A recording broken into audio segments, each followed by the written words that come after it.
إن الدين عند الله الإسلام.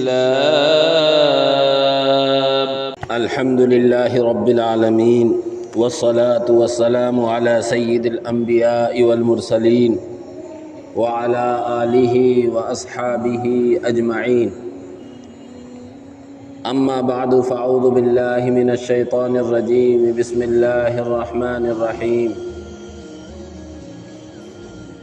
قال الله تبارك وتعالى: إن الدين عند الله الإسلام. وقال عليه الصلاة والسلام: لا عدوى ولا طيرة ولا هامة ولا سفر.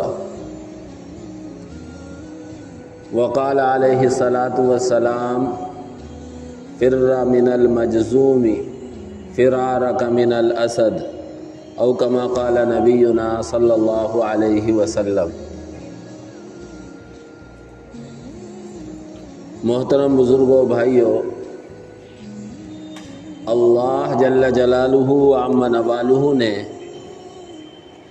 ہمیں جو دین عطا کیا ہے، دین اسلام، اللہ کے یہاں یہی معتبر ہے. نبی پاک صلی اللہ علیہ وسلم کے دنیا میں آنے کے بعد دین اسلام کے علاوہ کوئی دین معتبر نہیں رہا.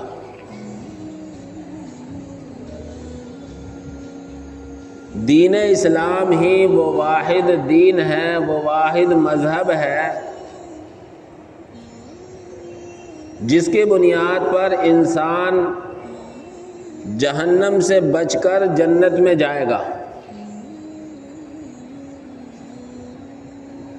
اور دین اسلام ہی کے ماننے پر اللہ تبارک و تعالیٰ کے یہاں وہ اللہ کے حکموں کو ماننے والا اور اللہ کی اطاعت کرنے والا کہلائے گا.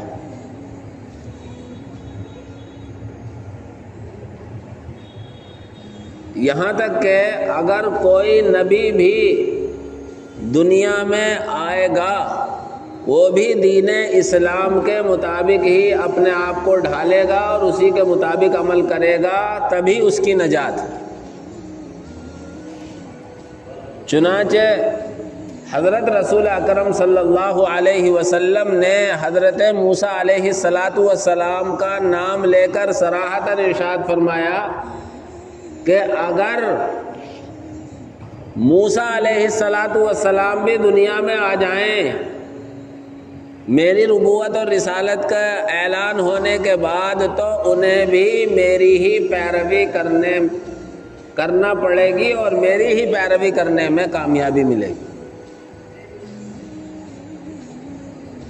اور حضرت عیسیٰ علی نبینا علیہ السلام کے تعلق سے دنیا میں آنا قرآن و حدیث سے ثابت ہے. وہ آئیں گے اور اللہ کے نبی کے مذہب کے مطابق، اللہ کے نبی کے لائے ہوئے دین یعنی دین اسلام کے مطابق عمل کریں گے.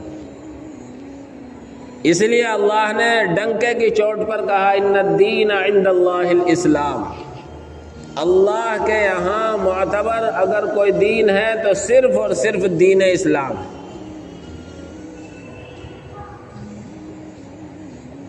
دین اسلام کے علاوہ کوئی دعویٰ کرے یا کوئی دعویٰ کرتے ہوئے دین اسلام کے علاوہ کسی دین پر عمل کرے، چاہے وہ کسی زمانے میں آسمانی دین رہا ہو، اللہ کا بھیجا ہوا دین رہا ہو، اللہ کے یہاں قابل قبول نہیں ہے. قرآن نے صاف اعلان کیا: وَمَن يَبْتَغِ غَيْرَ الْإِسْلَامِ دِينًا فَلَن يُقْبَلَ مِنْهُ. اسلام کے دنیا میں آنے کے بعد دین اسلام کے علاوہ کسی دین کو تلاش کرے گا، دین اسلام کے علاوہ کسی دین کے مطابق زندگی گزارے گا، اللہ کے یہاں کسی حال میں قابل قبول نہیں، بلکہ اس کے نقصان اور خسارے کا اعلان کیا گیا. وَهُوَ فِي الْآخِرَةِ مِنَ الْخَاسِرِينَ. آخرت میں بڑا نقصان اٹھانے والوں میں سے ہوگا. اس لیے اللہ تبارک و تعالیٰ کو ہمیں، آپ کو اور ہر ایک ایمان والے کو شکرانے کے طور پر اللہ کے سامنے سر بسجود ہونا چاہیے، اللہ کا شکر ادا کرنا چاہیے کہ ہم سب کو اللہ نے دین اسلام کا ماننے والا بنا کر زندگی عطا فرمائی ہے۔ دین اسلام کے ماننے والوں کے گھروں میں ہمارا آپ کا جنم دیا ہے، جس کی بنیاد پر آج ہم صحیح دین کے ماننے والے ہیں، صحیح دین پر عمل کرنے۔ اور دین اسلام ہمیشہ اپنے ماننے والوں کی صحیح رہنمائی کرتا ہے۔ دین اسلام میں کہیں وہم، توہم پرستی کی کوئی گنجائش نہیں ہے۔ دین اسلام کے ماننے والے کا، ہر ایک کا یہ عقیدہ مضبوط ہونا چاہیے، دنیا میں جو کچھ بھی ہو رہا ہے، جو کچھ بھی ہوا ہے اور جو کچھ بھی ہوگا وہ اللہ کے حکم سے ہوگا۔ اللہ کے حکم کے بغیر ایک پتہ نہیں ہل سکتا۔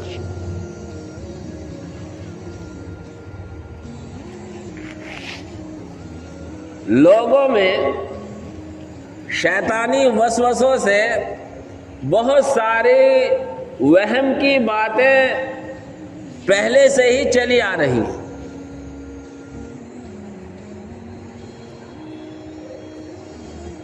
اور ہر جگہ مختلف قسم کی وہم کی باتیں ہوا کرتی ہیں۔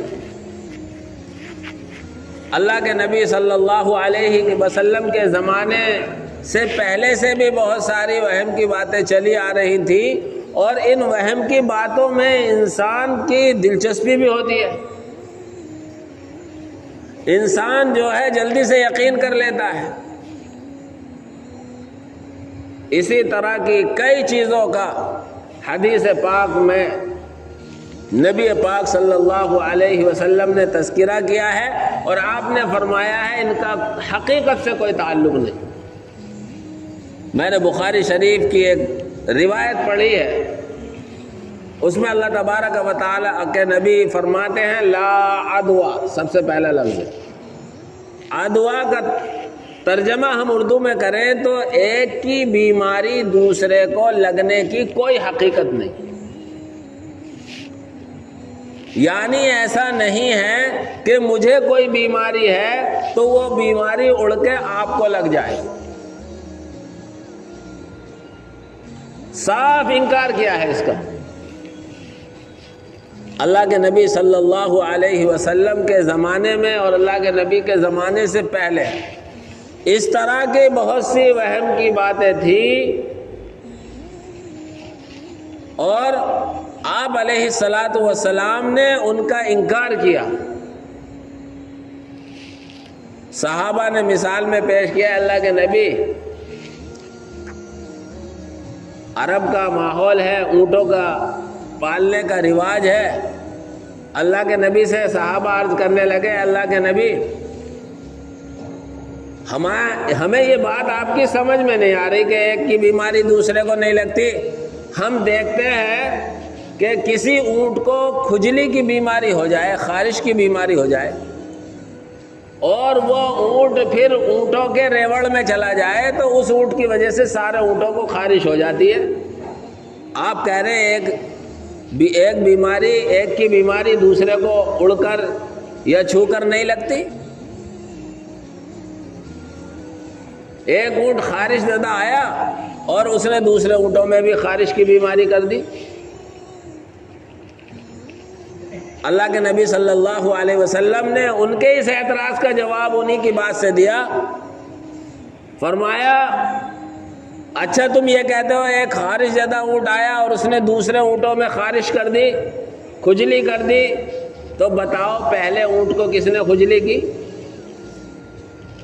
فرمایا اللہ نے کی، تو باقی اونٹوں کو بھی کھجلی اللہ ہی نے کی ہے۔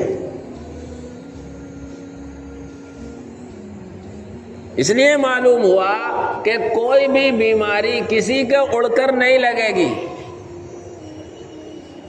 جب تک اللہ کا حکم نہیں ہوگا، ایک کی بیماری دوسرے کو نہیں لگے گی۔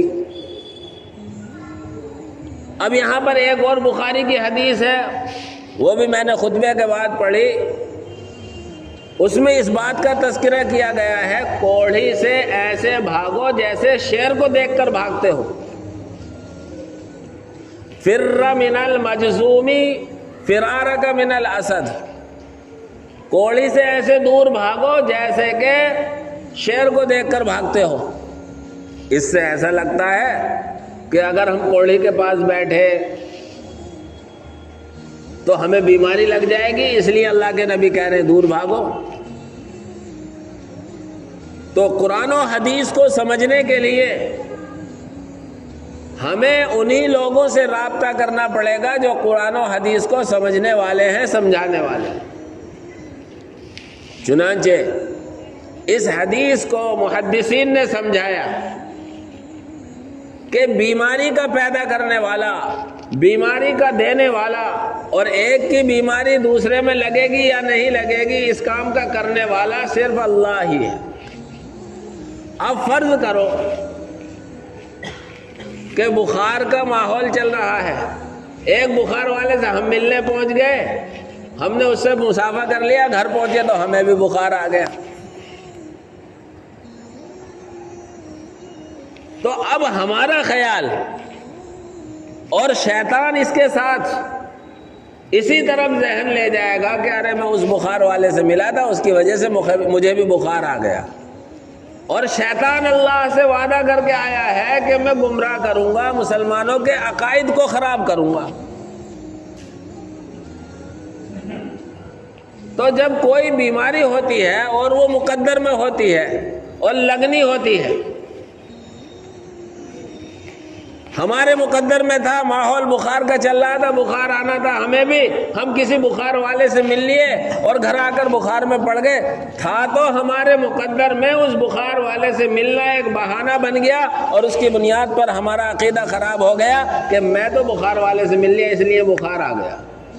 اس لیے اللہ کے نبی صلی اللہ علیہ وسلم نے اس حدیث میں فر من المجذوم فرارک من الاسد کہ کوڑھی سے ایسے دور بھاگو جیسے شیر سے بھاگتے ہو، یہ الگ رہنے کو اس لیے کہا ہے کہ اگر اس کے مقدر میں کوئی بیماری لکھی ہے اور یہ کسی کوڑھی سے مل لیا، یا کسی بھی فرض کرو، یہاں تو حدیث میں مثال دی ہے، کسی بھی بیماری والے سے مل لیا اور وہی بیماری اس کے مقدر میں لکھی تھی، تو یہ ملنے ہی کو بیماری کا اصل سبب سمجھے گا، حالانکہ اس کے مقدر میں پہلے سے لکھی ہوئی ہے۔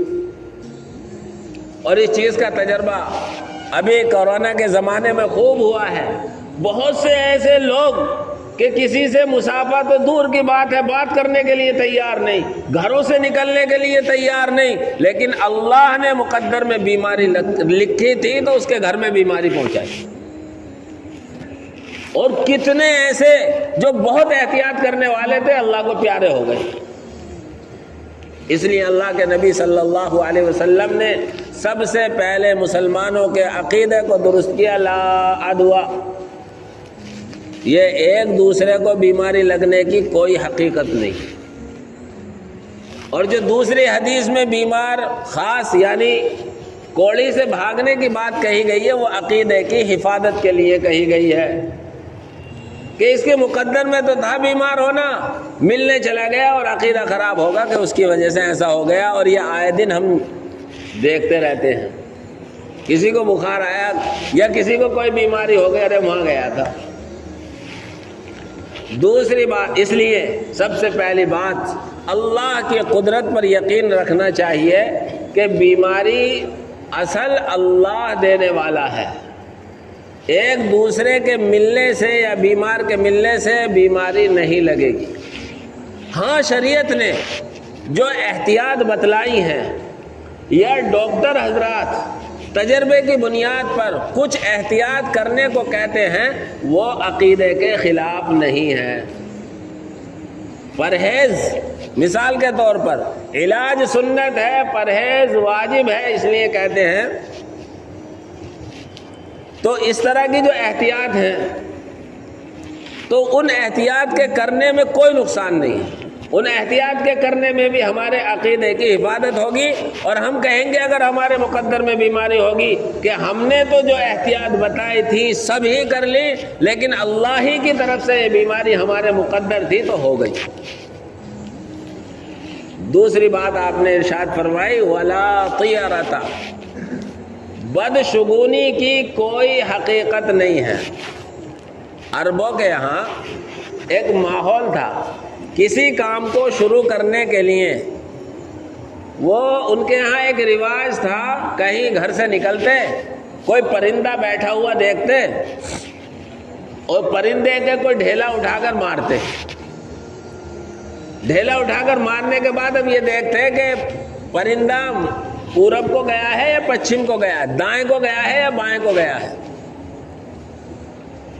پہلی بات تو یہاں یہ سمجھیں کہ پرندہ ہے، جب آپ اس کے ڈھیلا ماریں گے تو اڑے گا اور کسی ایک طرف کو تو اڑنا ہی ہے۔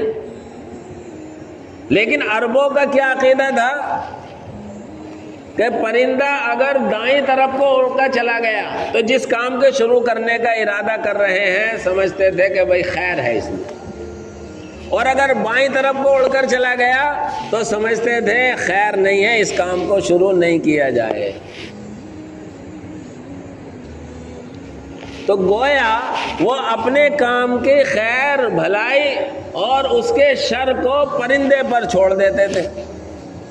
اب پرندہ اس کے دل میں جو بات آئی اسے جس طرف اڑنا مناسب سمجھا اس نے اڑ گیا، وہ ہمارے اعمال سے کیا تعلق رکھتا ہے؟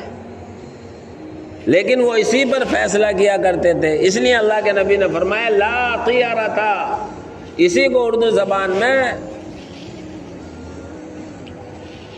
شگون کہتے ہیں۔ اب اس میں شگون دو طرح کا ہوتا ہے، ایک کو کہتے ہیں نیک فالی اور ایک ہوتی ہے بد فالی۔ اسلام میں بد فالی کی کوئی گنجائش نہیں، لا طیرۃ سے صاف۔ نیک فالی کی اسلام نے اجازت دی ہے، اور نیک فالی کیا ہے؟ اچھے کلمات، کلمہ خیر۔ مثال کے طور پر ہم کسی کام کے لیے نکلے اور ہمارا کوئی ملنے والا آ گیا، کہاں چل دیے بھائی؟ فلاں کام کا ارادہ ہے، اس نے کہہ دیا اللہ کامیابی عطا فرمائے، تو اب ہم یہ یقین کر سکتے ہیں کہ زبان خلق کو نکارہ خدا سمجھو، اس نے کہا ہے ہو سکتا ہے اللہ اس سے کہلوا رہا ہو، دعا دلوا رہا ہو، ہمیں اس میں کامیابی ملے گی۔ یہ ہے نیک فالی۔ یا بہت سی مرتبہ ایسا ہوتا ہے ہم کسی کام کے لیے نکلے اور ہمیں کوئی ایسا محبوب ہمارا مل گیا اور ہم کہنے لگے آج تو کچھ اور بھی مانگ لیتے وہ بھی مل جاتا، یہ ہے نیک فالی۔ تو اسلام میں نیک فالی کی گنجائش ہے، اجازت ہے، لیکن بدفالی کی گنجائش نہیں ہے۔ بہت سی مرتبہ یوں کہہ دیتے ہیں آج تو پتہ نہ کس کا منہ دیکھا ہے پورا دن خراب ہو گئے، یہ غلط ہے۔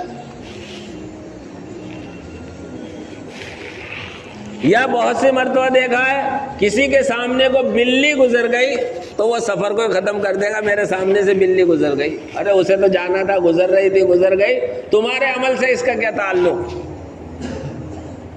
بہت سی مرتبہ دیکھا 3 ہو گئے 3 13 ہوں، یہ عورتوں میں بہت چلے اور ہمارے بہت سے ان پڑھ لوگوں میں کہہ رہے 3 13 ہو جائیں گے، یعنی 3 کے عدد ہی کو برا کر دیا، جبکہ 3 کا عدد ہم سبحان ربی الاعلیٰ 3 مرتبہ پڑھ رہے ہیں، سبحان ربی العظیم 3 مرتبہ پڑھ رہے ہیں، تسبیح ہم طاق مرتبہ پڑھتے ہیں، لیکن پتہ نہیں 3 میں کیا آ جائے گا، 3 13 ہو جائیں گے، ایک دم سے کہہ دیتے ہیں، حالانکہ کیسے مسلمان ہیں؟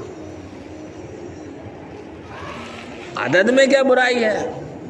یا بہت سے لوگوں میں یہ بھی سنا گیا 2 شادیاں ایک ساتھ کبھی کامیاب نہیں ہوتی، میں نہیں کروں گا، میں نہیں کروں گی 2 شادی ایک ساتھ۔ یہ وہ باتیں ہیں جن کی اسلام اجازت نہیں دیتا، اور ان سے ہمارا عقیدہ بھی خراب ہونے کا ڈر ہے۔ اور یاد رکھیں ہم اپنے ذہن میں جیسا سوچ لیں گے پھر اللہ تبارک و تعالی کی طرف سے بعض دفعہ ایسے ہی فیصلے ہوتے چلے جاتے ہیں۔